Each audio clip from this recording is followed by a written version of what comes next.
Hi, everybody. I'm Laura, And I'm Allison. and this is the Earp Top 5 podcast for freedom. Freedom!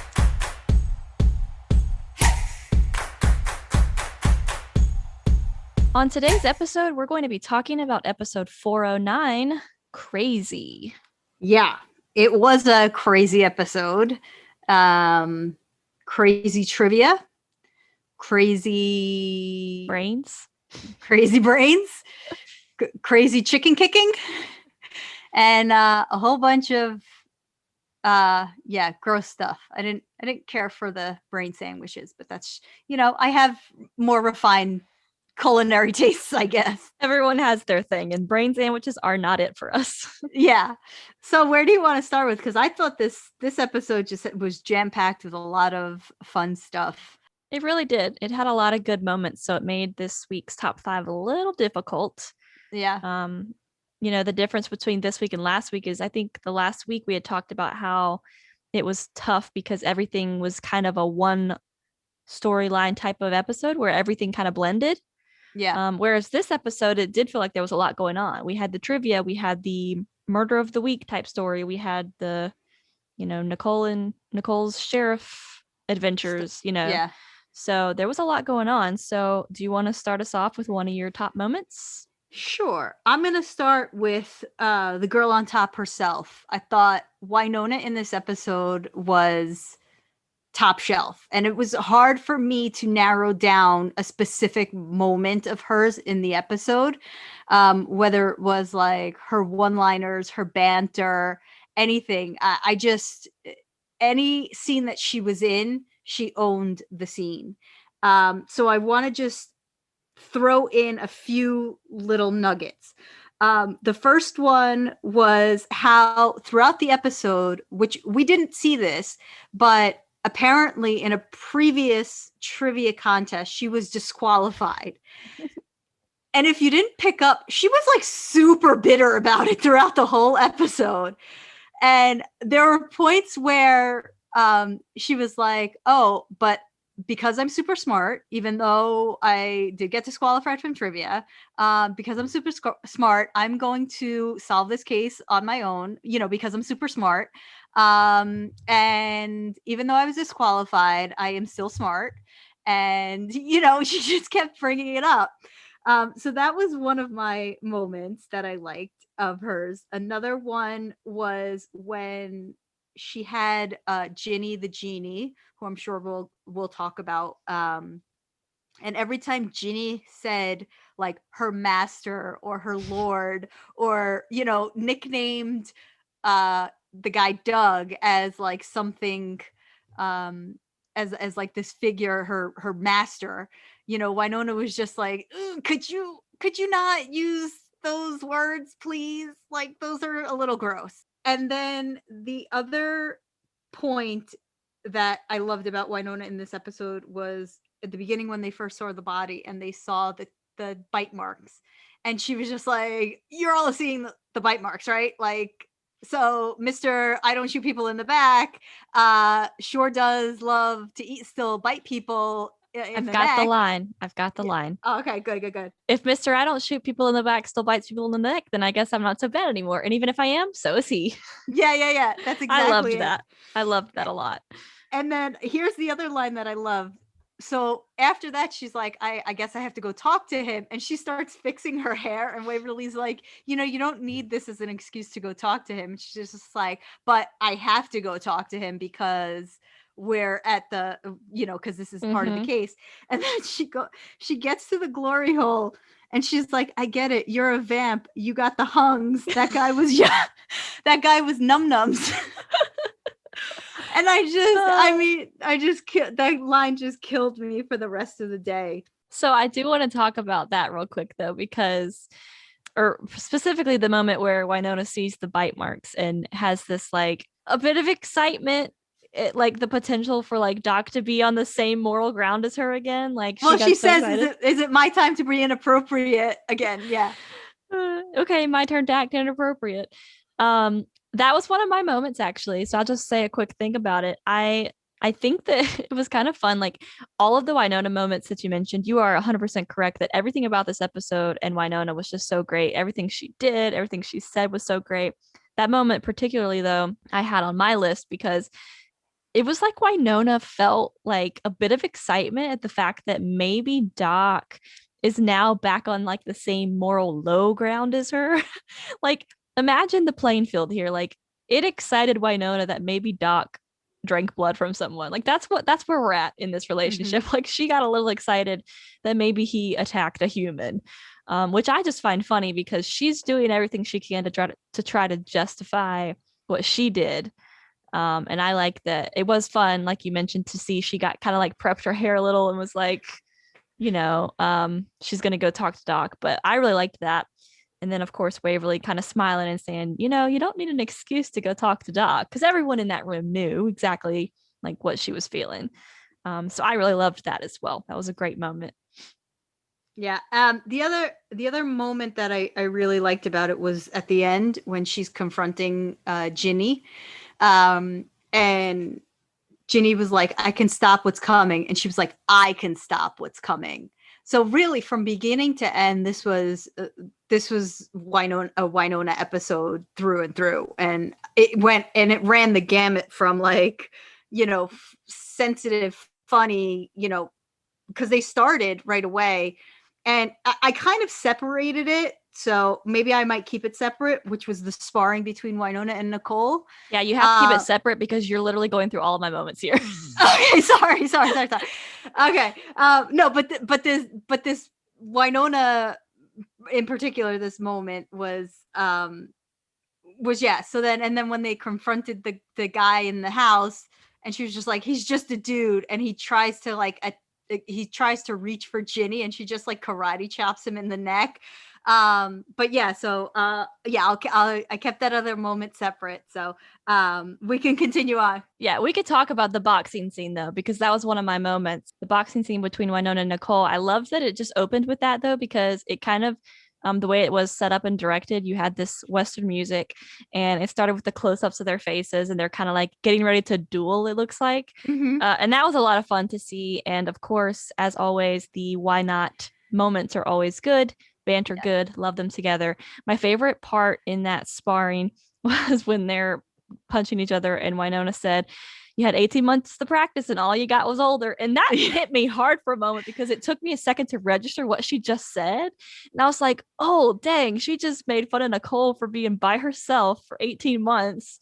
And, that was a tough spot for Nicole. So the fact that they're like joking about it now, I'm hoping that they've had some conversations about Nicole being alone for that long.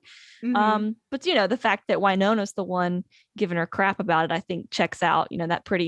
That pretty much checks out with the whole why not situation. I know Wynonna would be the one to give her a hard time. Yeah. I like that moment because it was what they said, that they kind of tried to parent trap Nicole into coming back to the sheriff's station. I love that. Somebody on Twitter I read something. I can't, and I'm sorry if I'm not I don't know who you were. I apologize. But they were like, it's interesting because it started with Wynonna sparring with dolls. Then she sparred with Waverly.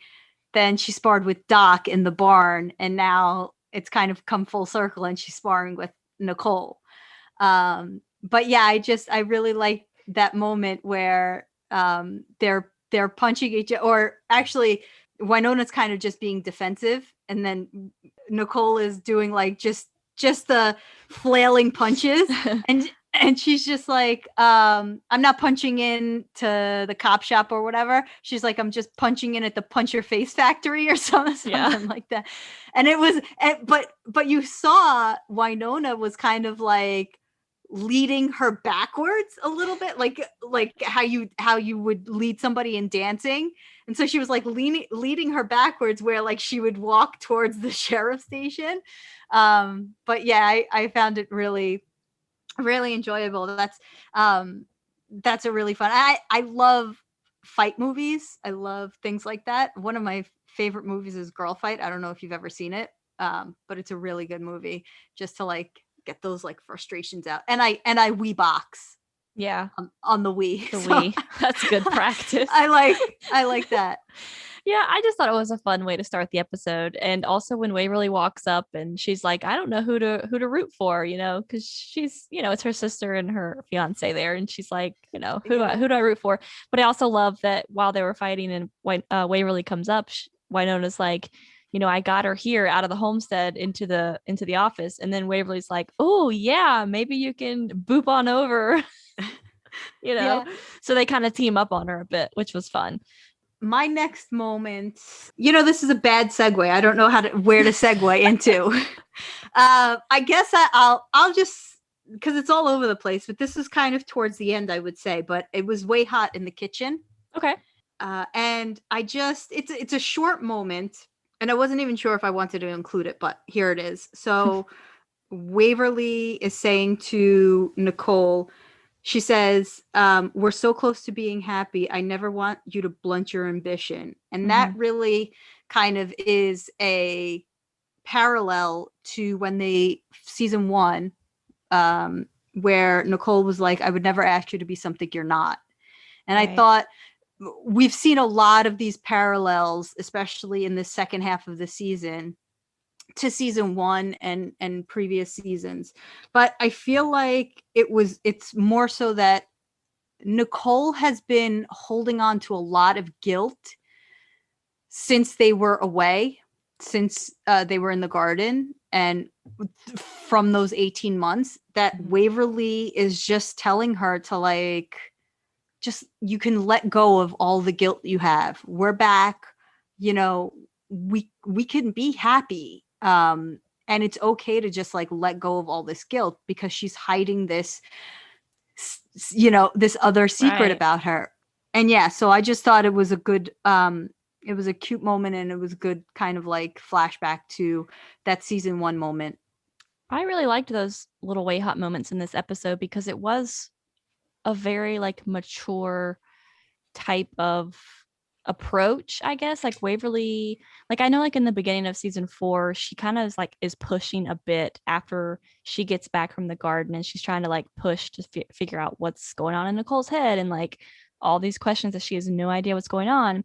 And so you could feel the little pushiness in the beginning of season 4, but in this episode it kind of felt like Waverly was just kind of okay, if this is, you really don't want to do it, then we're not going to push, but this is something that I want you to be able to love. And if you do want to do it, I don't want you to be holding it back. So I just felt like it was a very mature approach from Waverly, which I love seeing. And, I feel like Nicole is a bit more receptive to that, that sort of approach, rather than somewhat like Wynona's approach, which was bring her into the building and kind of try to push her into the office. So I really liked that. It was also a good moment because they actually had a conversation. They ended it. Well, Nicole was saying she had said, she's like, I lost the woman that I love, the job, my friends, and the job that I love. And at the end of that scene, she was like, I got you back, and that's my happy. Right. And if we could all just have a happy kind of place, that I think everybody would be, for lack of a better term, happier. But yeah, you know what really got me? When Wynonna said, weren't you the one that said everything that I have good in my life is because I came back to the Ghost River Triangle? And I was like, oh, she just pulled that one on you. Yeah. And also, didn't she didn't even say that to Wynonna. She said that to she Nedley. Said it Nedley. So how did Wynonna find out? Well, wasn't Wynonna outside the office though at the time? I mean, she could have heard them. She could have, yeah. I just thought that was a gut punch, and I was like, oh, yeah, everything good, Nicole, everything good. Yeah. Okay, well, one of my favorite moments from this episode was Nicole and Rachel. I have a soft spot for this relationship because I just love seeing Nicole in this kind of motherly role. And my favorite, I loved every part of them in this episode. So I can't just say, oh, one specific moment between them two. So I'm just going to do it as a little a donut all together wrapped in one. So the first one is Nicole and Rachel in the basement, and Nicole's down there waiting, she has this look on her face like she's ready to confront her daughter. Like, you know, like Mm-hmm. that motherly, like she's ready to confront it. And then Rachel comes down all like light and silly, and she's like, "Hey, little mama." It's just like Nicole's like, "Do you know why I called you here?" Or I think she said, "Do you have any idea why I've called you here?" And I just think that is like the most like motherly thing you could say to Yeah. someone. Like, you know, when you get in trouble as a kid and you Yeah. have no idea what you did, and you walk into the room, but you realize the tone has changed, and you're like, okay, what did I do now? Like, what's it? What? Why am I in trouble? Like, that's what I felt. The only thing that was missing was Nicole saying Rachel Pamela Valdez, Yes. But using anyways, her full name. so they end up talking about Billy, and Rachel calls him her no, what does she say? My no BF turned into an invisible monster. But they have this conversation about keeping secrets and being more open with each other, which I love because Mm-hmm. clearly they have a level of respect between each other, that even though Nicole has this motherly role over Rachel, they still have a level of respect where Nicole's like, yes, we will get better about being talking openly about our problems. And then Rachel throws out the words chicken kicker, which we can talk about later, to which Nicole gets defensive, and she swore to bring up. And so they have this nice back and forth banter, and they're like, "You promised you wouldn't bring it up." And she's like, "I know, I'm sorry." And so that was a fun little back and forth to see. Like, they went from like this motherly role to this little, like, kind of a sister back and forth role. And so I loved that. And then they share a moment where they listen to the music together. And so that whole basement scene, I loved it. I love the moments between Nicole and Rachel. And then on the other side of that, the other moment would be when Nicole goes up to Rachel at the bar and says, "Let me see your phone." And the first thing Rachel says is, "Oh, please don't check my browser history." And Nicole's like, "We'll talk about that later." And again, just a fun dynamic between them. But the one thing that I wanted to point out is that back in 4A, when Nicole falls through the grate, breaks her leg, Wynonna has to leave her there with Rachel. One of the last things that Wynonna says to Rachel is, "Don't you dare leave her alone." Mm-hmm. And Rachel swears she won't. Yeah. And I think that these scenes between them, and every scene that we've had with Rachel and Nicole in season 4, but mostly this episode was a good example of that. Every scene we've had between them just proves that Rachel kept her word. She Mm-hmm. didn't leave Nicole alone. They have this really great close relationship because Rachel stayed by her side, because she listened to Wynonna and didn't leave her. And so I just love being able to see that relationship progress, and seeing Nicole in this motherly role is kind of cool. It's weird because you wouldn't think Nicole would fall into this role, but it's kind of the perfect role for Nicole because she's Yeah, such like an authoritative figure, being like a deputy and everything. So she has that kind of like authoritativeness. Why do I choose words that I can't pronounce? um so like it made sense. And yeah, like you were saying, there was that kind of, I won't Rachel wouldn't leave her, and she was there for her, because even in 4A, when Wynonna was, who could she ask about what was going on with Nicole? She could right. only ask Rachel was the one that was around.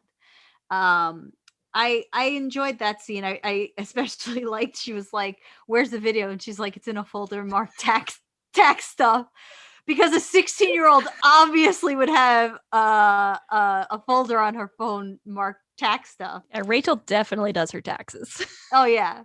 I think from there I want to go to the trivia night itself, and really everything leading up to the trivia, because it was funny just like how obsessed or crazy for trivia everybody got. I guess that's where the episode title comes from. But and it's funny because even Nicole said it when they were in the kitchen. She's like, "I love trivia." And you, in that order.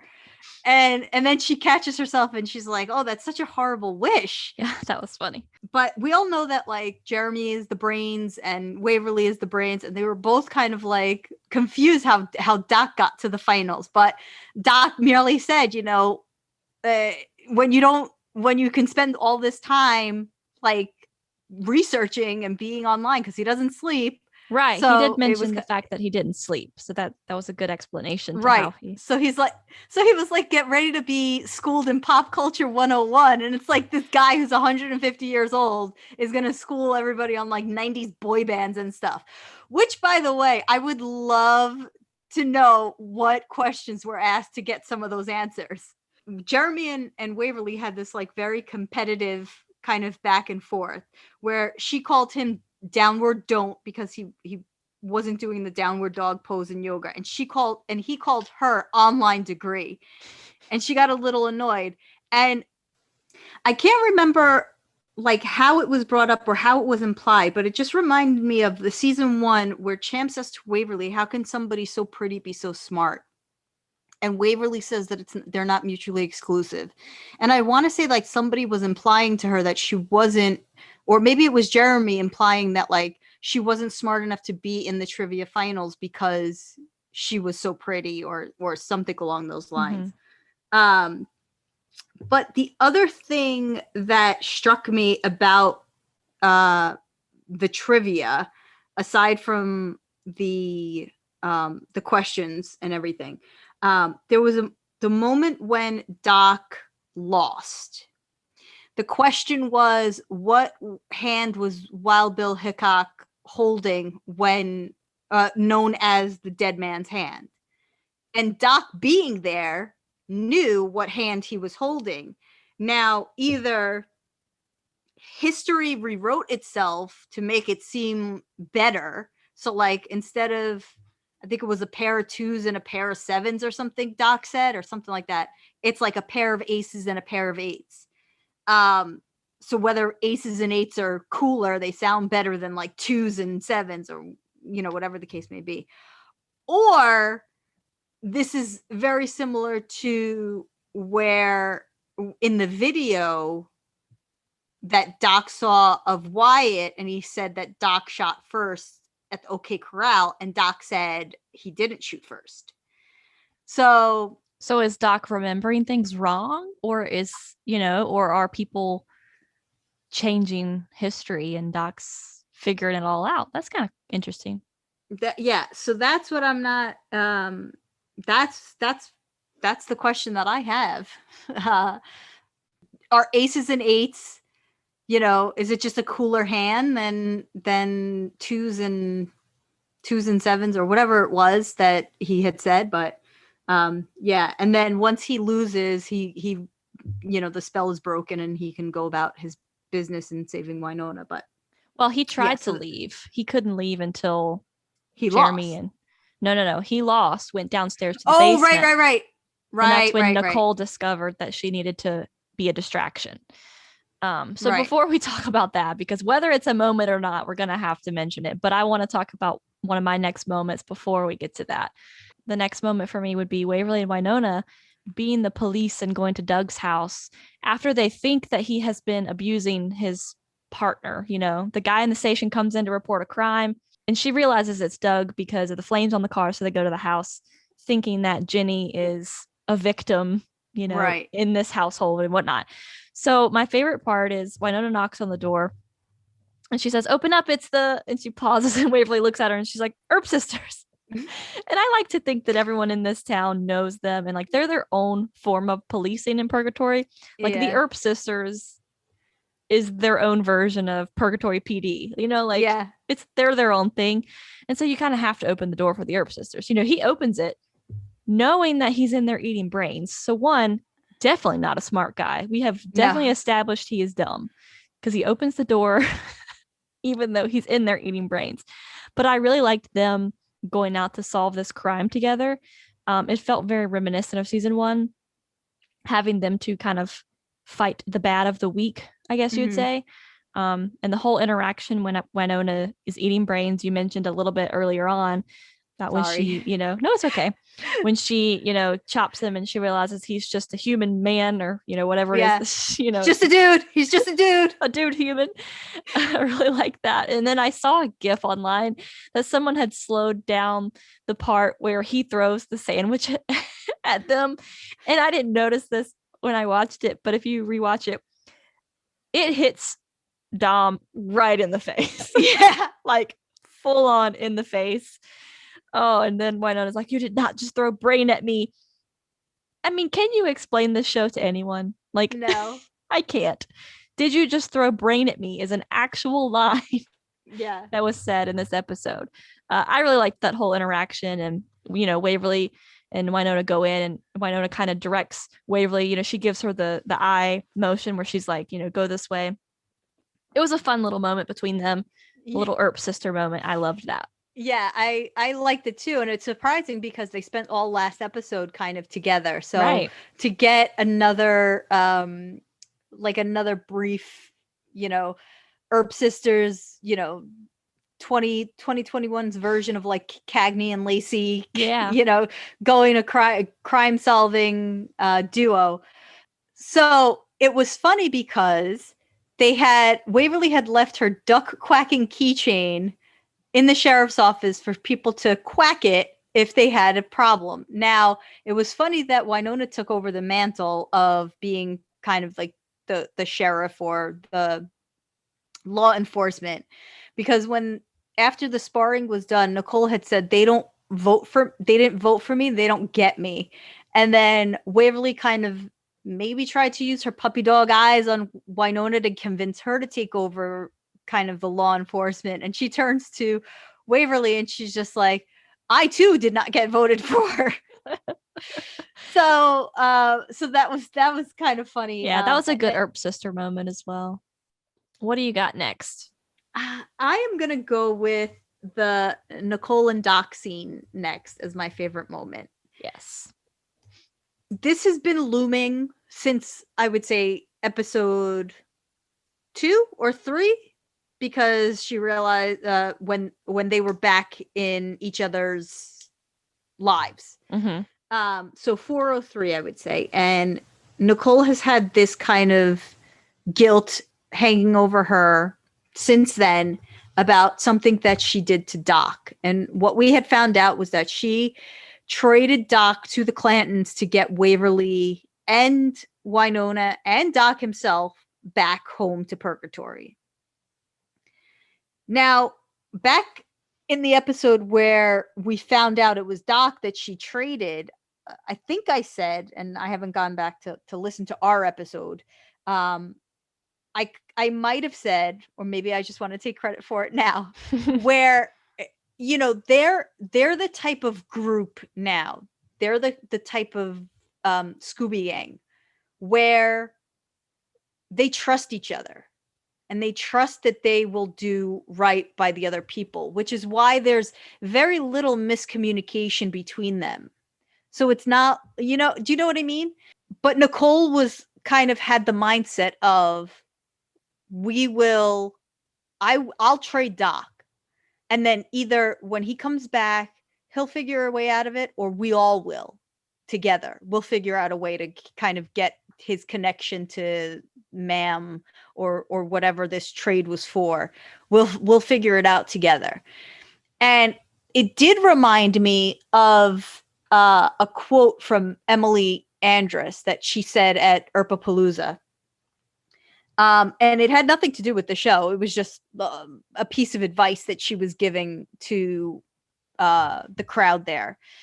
And she said, to women especially, she said, say yes to things and figure it out later. Because there are a whole bunch of guys out there in the corporate world or in whatever world that they kind of ride the fake it till you make it wave, where they just do their thing. And if they fail, they fail. But, women are held to a different standard than that. So women are more afraid to take those chances. And not only are they afraid to take those chances, but people are also more likely to give men the chance to figure it out. Like, they're not often required to have an in-depth plan, like step 1, 2, 3, in the beginning. They're like, I'm going to pitch this, then I'll figure it out. And people are more likely to give that option to men than they are women. Right, exactly. So I really, that really resonated with me about that. And, now that's out in the open, it's all kind of settled, Doc understood why, like all of it. And I think that wasn't something that needed episodes to kind of resolve. And I don't think it needed like a whole drawn out thing to resolve either. Like, no, they don't know what Mam Clan's plan was for him. But you know what? They have the kind of the ammunition now, or they know that if something is still coming for them, they'll figure it out, and they have each other to figure it out together. So I really like that moment. Yeah, I really liked that one as well, because again, we've been saying this on every podcast, so I'm sure it's just like a record repeating at this point, but Doc is on a journey. And so the way he reacted to this news was not what you would expect from Doc in prior seasons. Like if this would have happened in season 1 with Bobo, for example, he would have went off the rocker. But he's reformed. He's getting there. And so I loved that the moment between them was just a very chill conversation at the bar. No one raised their voices. No one got angry. No one, it was like a very understanding talk about what happened. And of course, Doc was upset. You could tell, because he even said, I was a part of that too. When she mentioned, Waverly came back to me, he was like, I was a part of that. Like I helped get Waverly home. Mm-hmm. And, she understood that as well. And so I loved the back and forth, because you could just tell that there's a bigger understanding there. There's sort of like an understanding that there are bigger problems to deal with than that moment, because right now Doc is fine. They don't need to go through steps 1, 2, 3 to figure out how to get him away from the clans, because currently there is no issue. So I think that the moment was nice I'm glad they had a conversation. So that is resolved now. And then, the way that they went about it was really nice. And I love that Nicole was hesitant to even sit at the bar. She was like, I don't have to sit here if you don't want me to. But I liked that moment too. Okay, well, my next moment, I can't not have this moment just because I have to bring it up.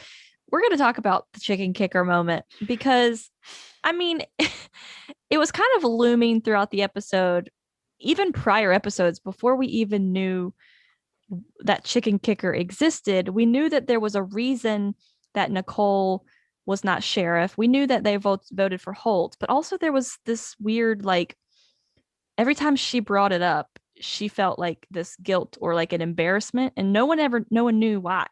Like in all the episodes when they would bring it up, she was like she came to town. She would come to town, but it was just for things like small gatherings with her people. Right. But whenever she was in these like gatherings with like other townspeople, she was very uncomfortable. Like during the chili cook-off, she was very uncomfortable in Shorty's because there were other people around.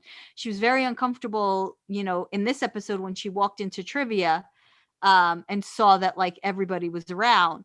Any place where other townspeople could show up, she became very uncomfortable. Yeah, and I was going to mention the moment from the chili cook-off when she actually runs into Holt there for the first time, and they have a little banter, and she just kind of says like, what you did. And so like from that moment, like we never really knew what happened. Like, they voted for him, but what else happened? So when we get this moment where Rachel kind of throws out the name chicken kicker, and Nicole immediately is like, you promised you would never say that. Don't ever bring that up again. We're like, what the heck is this? Like, because when we were watching it on a Zoom with my friends, we were all like, did we hear that right? Chicken kicker. Like, that's what she said, right? Like, we were very confused. And then we go on to know that Nicole decides that she has to have a distraction so that the trivia game could end, that way the spell will end. So she needed a distraction, and she decided to be that distraction. So she goes to Rachel, gets the video, and they play this video. And let me just say, I don't know what I was expecting, but it wasn't that. It wasn't that. And I definitely wasn't expecting her to kick an actual chicken. Yeah. But I mean, I don't know really what to expect. It's kind of like you were saying, what does the whiteboard look like for this episode? Like, how do you come to the decision that you need a character to kick a chicken? A rotisserie. A full rotisserie. I will say this. I'm sure Nicole is no longer welcome at Boston Market. No. I'm just gonna say that. But anyways, the point is just to say that I loved it, not just because it was a funny moment, but the part that I loved is seeing Nicole have a moment of vulnerability Mm-hmm. where she wasn't as put together as she always tries to be. Nicole's a very composed, structured person, especially Nicole. She's like always been this like moral high ground, like always has everything together. So to see her come into this celebrative party that they were having for Holt, she was clearly inebriated, Yes. clearly upset. She just comes in there, starts throwing things around, and then she picks up the chicken and kicks it. I mean, you have to be in a very low place Yeah. to do that. Yeah. So clearly, Nicole was really going through it. And it was good to just get that little bit of background info. So now we kind of know a little bit more about what Nicole experienced in those 18 months. It wasn't what I expected, with this whole storyline. I thought something else happened to her in that time. I was Yeah. not expecting it to just be that she was embarrassed because she kicked a chicken. Which is why, like, when the episodes first started, when season 4 first started, everybody was like, she's suffering from PTSD. And I was like, do y'all think it's PTSD now because she kicked a chicken? It was pretty much just guilt of her, like, just the embarrassment and things like that. I just want to say we're 4 for 4 of a drunk Nicole episode every season. We had 109 in season 1, and then I'm sorry, it's 107. I guess it was every Why Not episode is 107, 207, 307. We got drunk Nicole, and then now 409 we got a drunk Nicole in there too. A little bit, yeah. It was a very small bit, but it was nice to see drunk hot reemerge for a quick moment. Yeah. I liked the moment. If you notice, I'm all about kind of watching the background, watching the peripheral of stuff. And when the video was playing, it it was a distraction because Waverly got distracted from answering her final trivia question. Yeah, it's like she heard Nicole's voice and then immediately turned around to see this video. Right.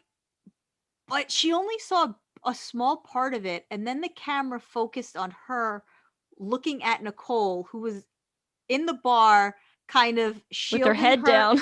right, with her hands like on either side of her face, kind of like, covering her like, if I do this you can't see me here. Mm-hmm.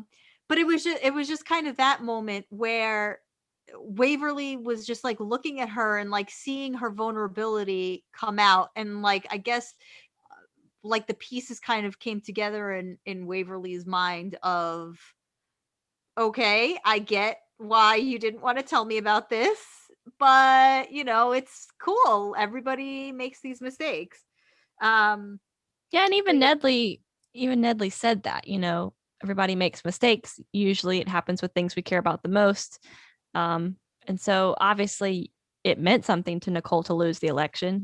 She yeah, might have been saying, F the election, F the chicken, but she cared about it. The reason she kicked the chicken is because she cared about yeah, it. she cares. She does.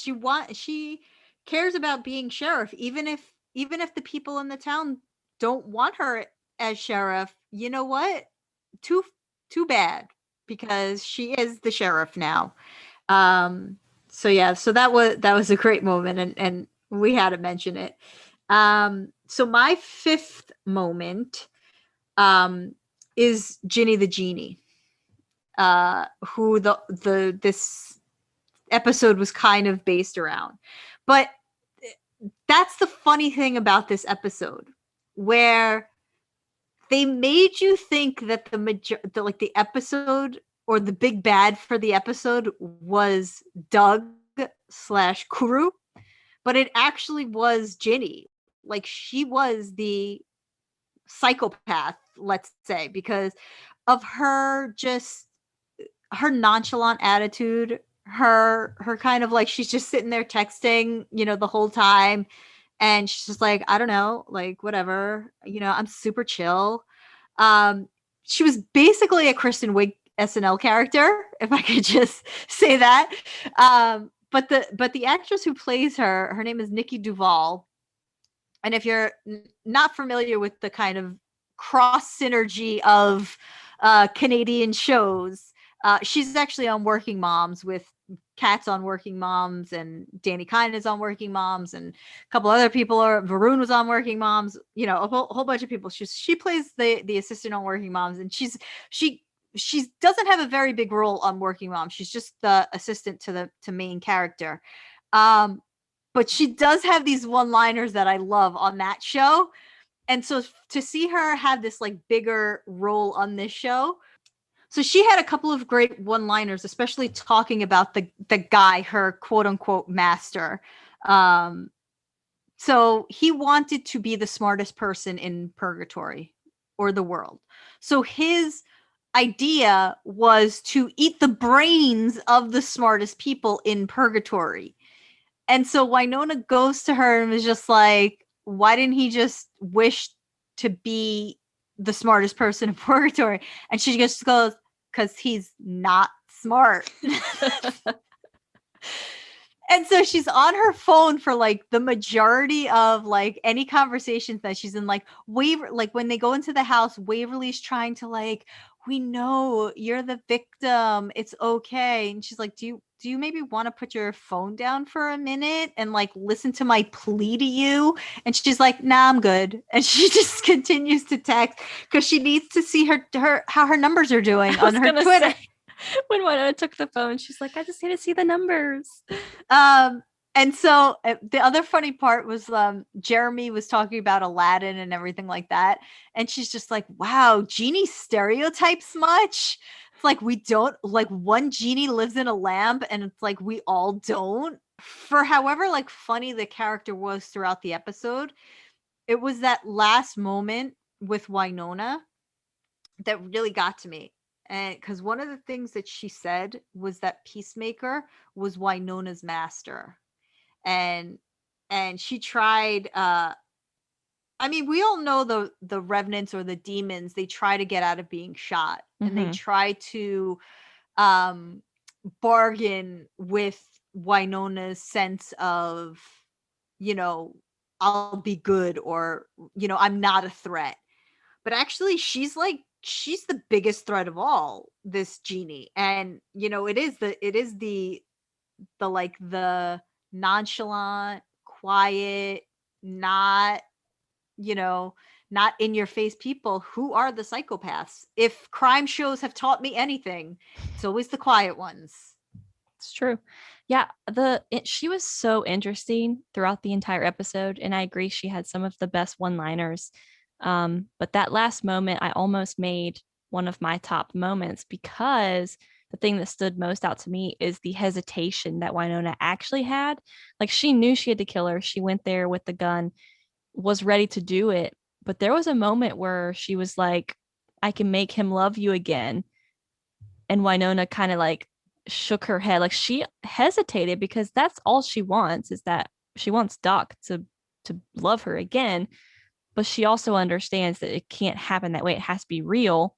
So she ultimately shoots Jenny and tells her that she's free, and she believes the demons have a way out, whereas Wynonna doesn't believe she has a way out of being who she is. She believes that she's stuck that way. Well, it's funny also because the reason why Wynonna realized that Ginny was such a powerful weapon was, she said it was because it was when you told Doug to silence me.